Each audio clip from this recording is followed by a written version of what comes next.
এবং প্রত্যেকটা স্বাস্থ্যসেবা প্রতিষ্ঠান সারা দেশে যত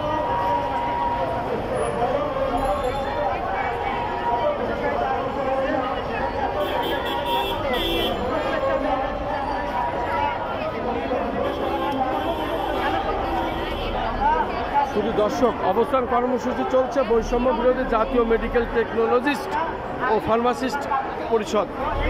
তারা জাতীয় প্রেস ক্লাবের সামনে তারা তাদের অবস্থান এইভাবেই মানববন্ধনের মাধ্যমে, জাতীয় প্রেস ক্লাবের মাধ্যমে তারা প্রচার করছে এবং সরকারকে জানান দিচ্ছে, তারা রাষ্ট্রকে জানান দিচ্ছে তাদের এই দাবি এবং এই দাবিকে তুলে ধরার জন্য তারা ধারাবাহিকভাবে এভাবেই পর্যায়ক্রমে বক্তব্য দিচ্ছেন একের পর এক। আমরা সেটাই দেখতে পাচ্ছি।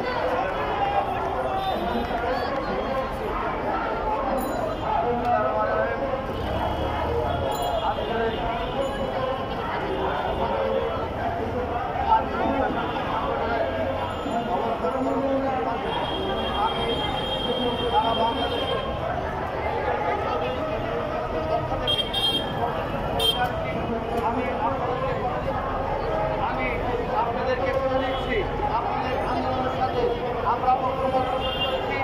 আমরা একটা জিনিসে বলতে চাই, আমরা কোনোদিন বৈষম্যের শিকার সরকারের আমলে এই দেশের সমস্ত নির্মাণকারীরা কর্মকর্তা হয়েছে।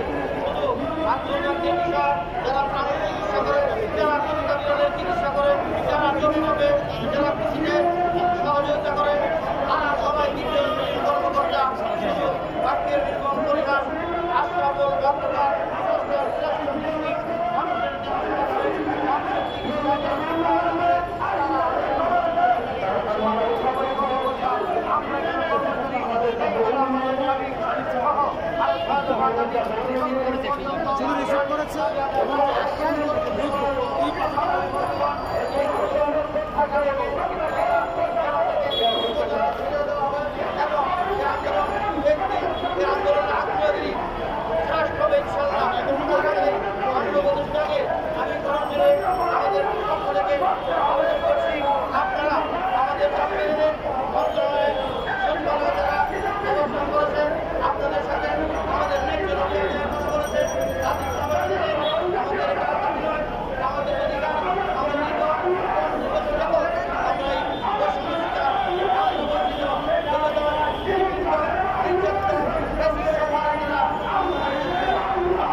ভাই আর টিভিতে শোনা যাচ্ছে না।